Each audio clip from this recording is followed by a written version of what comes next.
Um, I want to speak a bit about primarily the Syrian civil war, but also other conflicts that can be classed as the wider Arabian Spring.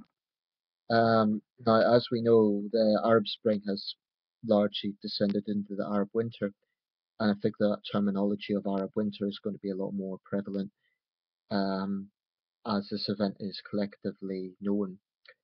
I watched a film earlier this year called We Are the Giant. I believe that was the title. It was a documentary about Arab Spring, focusing on, I believe it was three countries, Libya, Syria, and Bahrain, and the respective situations in each of those countries.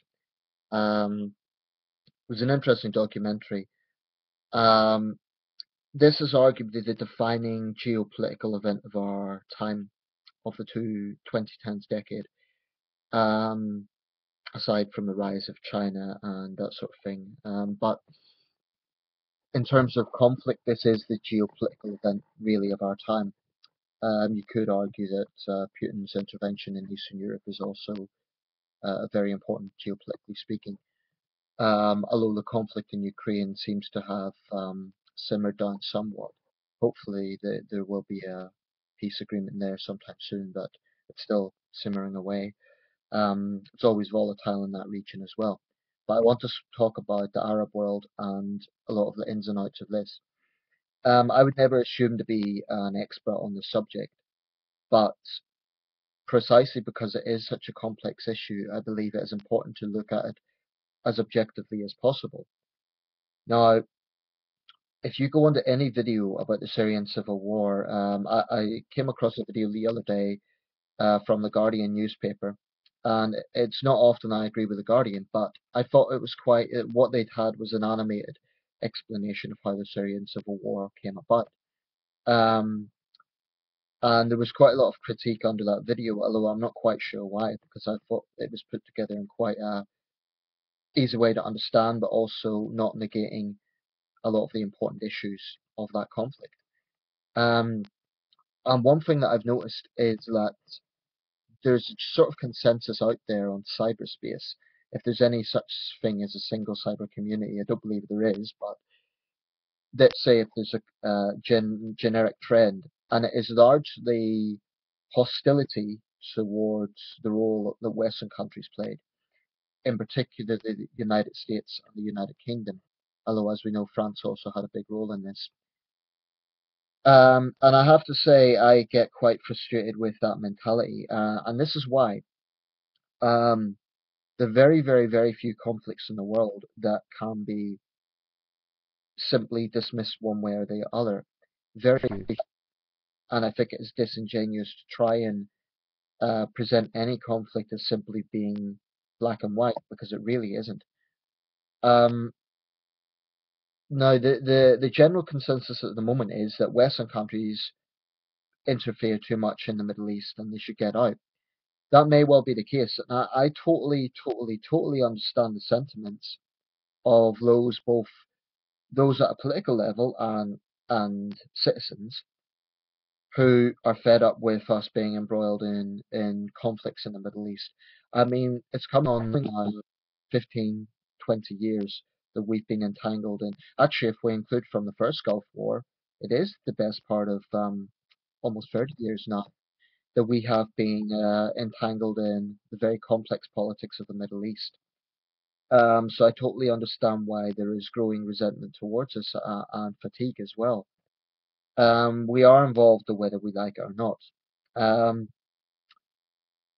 Obviously, this in the case of Britain, this goes back to the days of empire when we had the British Mandate of Palestine. We helped to create the State of Israel, and so on and so on. I don't want to get into the even more complex issues around Israel and Palestine, but I'm just giving a bit of the context that we are deeply involved in this. So I totally understand why people get tired of it. But I think whilst it would be very, very tempting to pull out, I don't think that's realistic. If we simply say, as a foreign policy position, which has been the argument of Ron Paul and I believe his son as well, um, let's just pull out, have nothing to do with it, it's their problem. That's it. Well, that would be very tempting. but I don't believe it is. You know, one of the main critiques of the Obama administration actually has been a hands-off approach. Um, I don't agree with the Republicans on everything. In fact, I'm much more on the centre left of things. However, I do think that they, at least to some extent, have a valid point about the hands-off approach the Obama administration has taken on some issues, i.e., leaving it to European states. Um, of course, you can never really judge a presidency until years afterwards. Like, really judge a presidency until years afterwards. And history may show that Bush was right, Obama was wrong on this. But, like I say, only history is going to tell. Um, Now, with the Arabian Spring, we need to look at the context of this. And one thing that really, really not just frustrates me, it frankly angers me, is when people, very often these people have a clear bias, quite often as Russians or conspiracy theorists or people who, for one reason or another, are deeply, deeply anti-West. Um, and they come out with sweeping statements like, "Oh, the West funds ISIS," and that's it. That's their simple little explanation to explain 4 years of the Arabian Spring. Now, that's something I utterly denounce, and I'm denouncing it not because I'm saying that there's no basis in it. I mean, we know that in the 1980s, Washington helped to bring the Taliban to power. We know that, so I'm not going to say that there is no evidence whatsoever and there's no truth in the argument that the West has at least partly been culpable for the rise of ISIS. But what I totally reject is the argument that the West alone has been culpable, and also the argument that, look, this is if you go back to late 2010, there was a young man named Mohammed Bouazizi, and I suspect the conspiracy theorists and others don't even know this guy's name. He was a young man. He was a street vendor in Tunis. Um, and due to the situation that many young people were finding themselves in that country, rising unemployment, an oppressive regime that did not tolerate dissent, all of these aggregating factors led to widespread resentment. Um, Mohammed Bouazizi was not a hardcore Islamist. He was just a frustrated young man who, like many millions of other youths across the Middle East, were fed up with this. So when he set fire to himself, just like that famous image of the monk in Vietnam, he triggered a geopolitical revolution. Now, obviously, the exact situation from country to country varied, but there were some generic problems: authoritarian regimes, rising unemployment, corruption. These three factors, I believe, fueled what we now know as Arab Spring. And the sort of frustration that Mohammed Bouazizi felt could be felt by young people across the Middle East. So in those early days, I'm talking late 2010, and there has been a compelling case of linking this to the Green Revolution in Iran. There's debate about whether that's valid or not, but if that was the case, it goes way back to 2009. But anyway, that's basically how Spring was triggered. So when people come out with statements like, "Oh, you need these strong men in power to control the Islamists," I think it's actually slandering those ordinary citizens who have nothing to do with ISIS. Ordinary citizens who are fed up with these oppressive regimes. Um, Ordinary Egyptians, Tunisians, Syrians. So in late 2010, we saw this collective kind of like a domino effect, whereby Egyptians saw what was happening in Tunisia, Syrians saw what was happening in Egypt, and so on. Now, obviously, the most difficult and bloody situation ended up in Syria. We're going to talk about that in a minute, but let's look at Libya first. Again, you had the similar sort of complaints. I know there's people who are apologists for Muammar Gaddafi would say that he brought stability to the country and so on. I have no doubt that Muammar Gaddafi had some successful infrastructure projects because, you know, for a dictator to stay in power for so long, they always need something to go on. So I've no doubt that Gaddafi had some sort of selling point. That's the nature of dictatorships. They always need to have some sort of selling point to stay in power. But there's also no doubt that it was an oppressive regime They did not tolerate dissent. Um, I mean, people would argue that Libya was some sort of democracy. I don't buy that for a second. Um, I mean, it was a complete personality cult around this man. There was no freedom of speech, real freedom of speech. You can't call that a democratic system. But anyway, I recall something quite striking.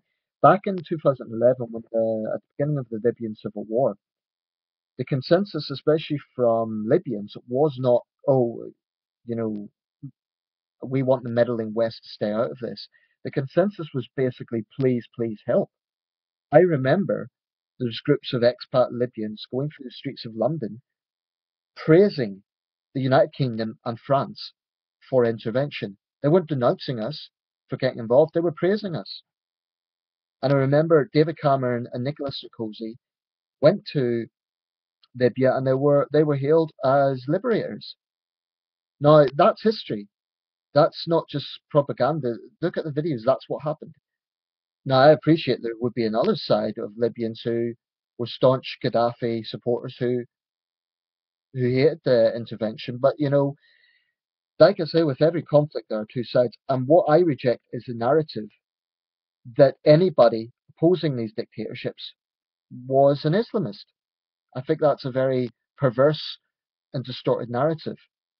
And that is the excuse that those who, especially Russia, use who want to try and demonize the West for its role and say, oh, this big mess is all the fault of the West. Arab winter is the fault of the West. I'm sorry, but I just think that is a reductionist argument. So Libya obviously is no picnic right now. In fact, the only country out of this that could be called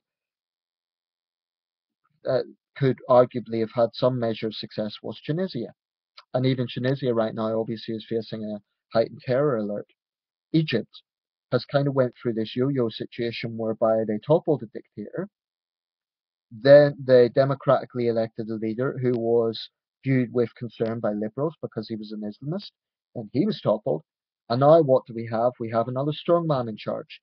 I mean, basically, Abdul al-Sisi is Mubarak Part 2.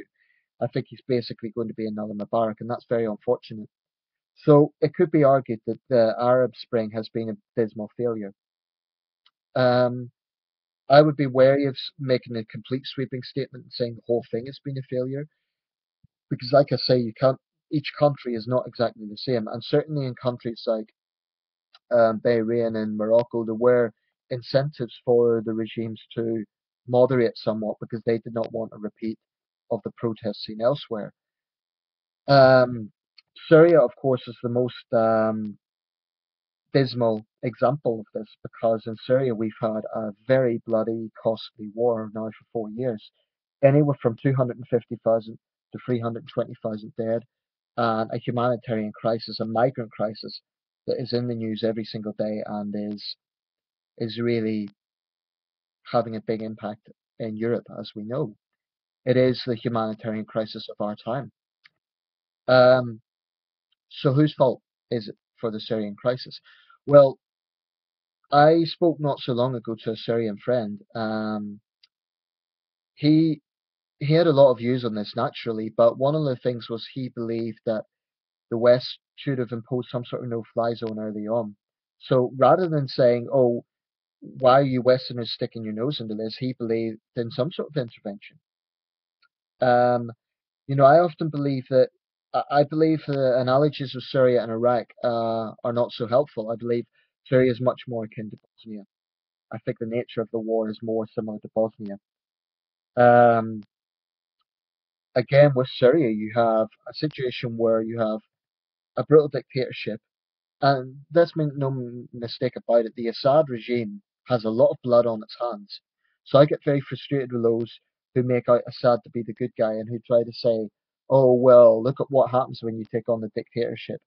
Oh, look at it brings in ISIS." And uh, my sympathies lie entirely with those innocent Syrians who are caught between a rock and a hard place. On one hand, there's a brutal dictatorship. On the other hand, there's a brutal Islamist organization. Now, ISIS has been making a lot more headlines in the past 2 years because of their heinous crimes. And believe me, There is no adjective strong enough to describe what I think of ISIS, Daesh, whatever you want to call them. But what would be a mistake would be to focus on the crimes of Daesh as a way to ignore the crimes of the Assad regime, because even to this day, the Assad regime has been responsible for some heinous crimes. And that isn't coming from, Free Syrian Army sources. That's coming from independent observers. Their indiscriminate shelling of cities has caused hundreds, if not thousands, of civilian dead. This is utterly shameful. So let's not, present Bashar Assad as this embattled leader who's trying to save his country from a brutal Islamist force. He is largely to blame for the rise of ISIS. Because when you have a totalitarian regime, then people are going to resent it. You're going to have this upheaval. And then, of course, Islamists are going to take advantage of the situation. Um, and this has been seen time and time again in history where you have strong men who sort of control a country, and then whenever they're, or when there's an attempt to overthrow them, you have the moderate side who want to replace it with some sort of democracy. But then you have, of course, you have hardliners as well. When you have a dictator overthrown, that's what happens.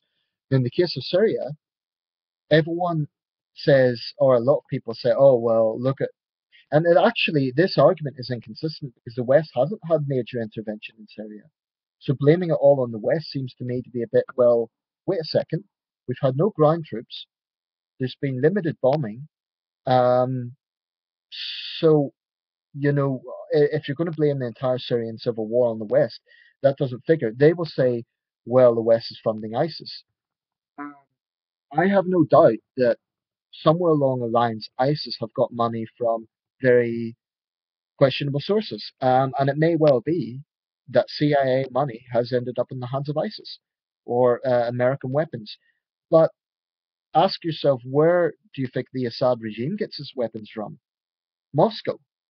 So I get very frustrated when people want to lay all the blame for the escalation of this war on the West and won't give Moscow any sort of credibility. I mean, any sort of culpability for this. Um, that's just a distortion because the same people are liable to think that Tsar Putin can do no wrong, and that really pisses me off. Um, the global arms trade is a very, very murky business, and I believe every major country has blood on its hands in this regard. Um, but it isn't just the West. There's other powerful players in the Middle East, like Saudi Arabia and Iran, who also need to share culpability for this. Um, but if I look at the situation back in 2012, um, if you look at the way things were developing, there was a real push by Western countries for intervention in Syria. Now, that was blocked by Russia and China. Now, if you look at the casualty figures for the Syrian civil war, the vast majority of those fatalities came after 2012. In fact, after 2013, when there was further moves for intervention, for example, in the British Parliament, that got voted down because of the Labour Party under Ed Miliband. Now, um, in the year 2014, 76,000 Syrians were killed. 2013, it was 73,000. So this is obviously something that has escalated. This escalated not before, but after the China-Russia veto. That, to me, indicates that at the very least, Moscow and Beijing are at least partly responsible for the escalation of this conflict. Why? Because they, in the case of Moscow directly, in the case of Beijing inadvertently, supported the Assad regime. Now, China says they're impartial. I don't believe that because China doesn't give a damn about human rights. So they've never had a moral conscience in terms of the excesses of the Assad regime. And by the way, if you have any doubt, ask a Syrian who isn't tied to the regime what they think of the Shabiha. The Shabiha were Assad's, if you like, secret police. These guys are thugs. Um, and people seem to have a very short memory of this.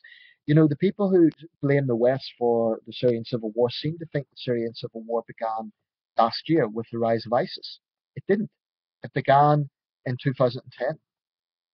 And ISIS only got into this vacuum because the war was procrastinated, because at least partly because of the Russia-China veto. So all I'm saying, I'm not saying it's all Russia and China's fault. I'm not saying that. And I'm not saying the West is entirely innocent. But I do think it is very unfair to put all the blame on Western countries. In fact, not just unfair, it's a perverse distortion. Um, I mean, we often hear statements like, the UN has collective responsibility. Unfortunately, when you have 5 countries on the Security Council that have very different politics, you're almost never going to have a consensus on a crisis. So yes, it is an international failure, but because it's an international failure, it's therefore completely wrong to put the blame on London and Washington alone. Um, I mean, David Cameron pushed for some sort of intervention in Syria. Personally, I don't think there's any easy answers, but I agree with my friend. I think probably some sort of no-fly zone would have had some effect. And also, the problem with a bombing campaign is no amount of bombing can be that strategic. There would always be civilian deaths. I mean, especially in the case of shock and awe in Baghdad, that led to high civilian deaths. So that would be the downside to a bombing campaign. Sanctions on the Assad regime. History shows that dictators don't care about sanctions. So the truth is, there really is no easy answer. But how about, if we're going to point fingers here, how about pointing some fingers at the Assad regime? Maybe if Assad had made some reasonable reforms, instead of just responding to these protests with brute force, then we would have seen the moderate faction getting some sort of influence. As it stands, the extremists have managed to get the influence. So the war as it stands is the Islamists versus the Assad regime. The moderates have been pushed aside or killed, and that's tragic. I think Syria is eventually going to fragment because you have this area in the north around around Raqqa, which is now controlled by ISIS, and I think the only way this war is going to come to an end is some sort of fragmentation. But that would be, that's never a popular call. Assad's not going to step down, and I don't think he's going to have the same fate as Gaddafi. I think he's still in quite a powerful position. I don't know how this war is going to end. At the moment, it just looks like, if there's any hope, it's that Syrians generally seem to have war fatigue. There's no real desire for fighting anymore, whereas in the early years there was this real sort of, there was this real push on both sides to fight. Um, it turns my stomach to think of the likes of Islamic State getting any sort of significant power, just as turns my stomach to think of the Taliban getting power in Afghanistan. But all I want to say with this is, this video is not intended to be to sort of say, oh, well, the West is innocent and we aren't culpable. And I don't know what goes on behind closed doors. I don't know what the CIA does. It may well be that for whatever reason they have funded ISIS. But I think it's much more likely that they funded the Free Syrian Army, and then because of this chaotic situation, some of that money ended up in the hands of ISIS. I don't see how it would benefit the United States to have widespread instability in the region. Um, I don't see how that would benefit the West. Maybe I'm being naive, but I am sure of one thing: those who make sweeping statements like, "Oh, it's all the fault of the West for funding ISIS," they're no more enlightened than I am. So, if I'm being naive, they're being equally naive because this is not a black and white situation. In terms of solutions, I don't know. That's anyone's guess. Another point I'll make, though, is sometimes these sweeping statements don't come from Arabs themselves. And I would say to those people, um, you may have suffered and you may hate the West as a result of it. I'm not going to judge your experience, but I would say that you don't represent all Syrians or all Libyans or all Tunisians, because in any country you're going to find diverse opinions. And the Syrians I've spoken to, Syrians I know, they don't blame the West. They blame the Assad regime and ISIS, and that's where I believe the principal blame lays. In a civil war situation, of course there are outside actors, but primarily the responsibility lies on the warmongers, and in this case, it is Assad on one hand and the Islamists on the other.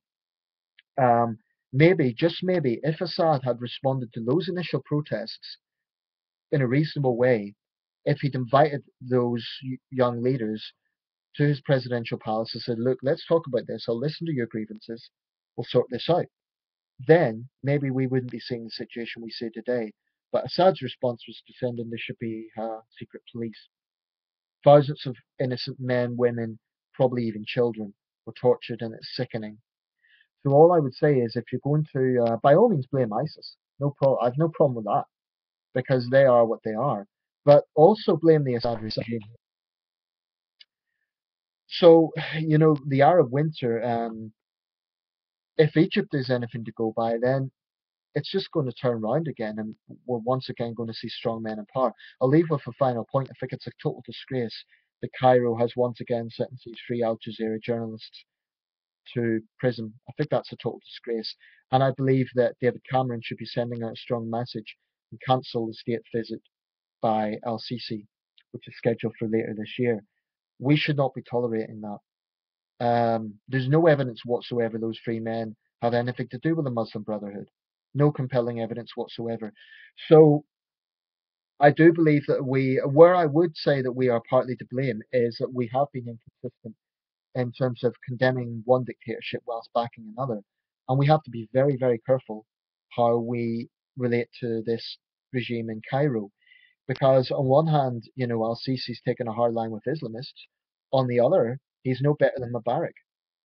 So we have to be very careful where we lie. And certainly I feel very uneasy with our ties to Saudi Arabia, which in my opinion is one of the worst regimes in the world. But, it's a case of keep your friends close and your enemies closer. Um, there is no easy answers to the Middle East. I don't believe that the Ron Paul school of thought, oh, let's just have nothing to do with it, is really viable. I don't think that's going to happen with the best will in the world because what I would make the point is Russia and China don't have the same responsibility the West has because they're not democracies. So when these situations happen, young people look to the West. They don't look to Russia. Um, Therefore, the West is given more weight. Um, and the West can't win. If we do intervene, we're seen as crusaders, we're seen as imperialists, and we're blamed when things go wrong. If we don't intervene, we're accused of being passive to the suffering of innocent Syrians. So those who condemn the West have to answer that question. What, in your opinion, is the best approach? Just turn a blind eye to these dictatorships who are murdering their own people? Is that your answer? Let me know your thoughts. Arab Spring, Arab Winter, responsibility. What do you think? I'm not saying I know all the answers. I'm not saying any side is blameless, but I am saying that this is not a black and white situation. I think that's a reasonable point to make.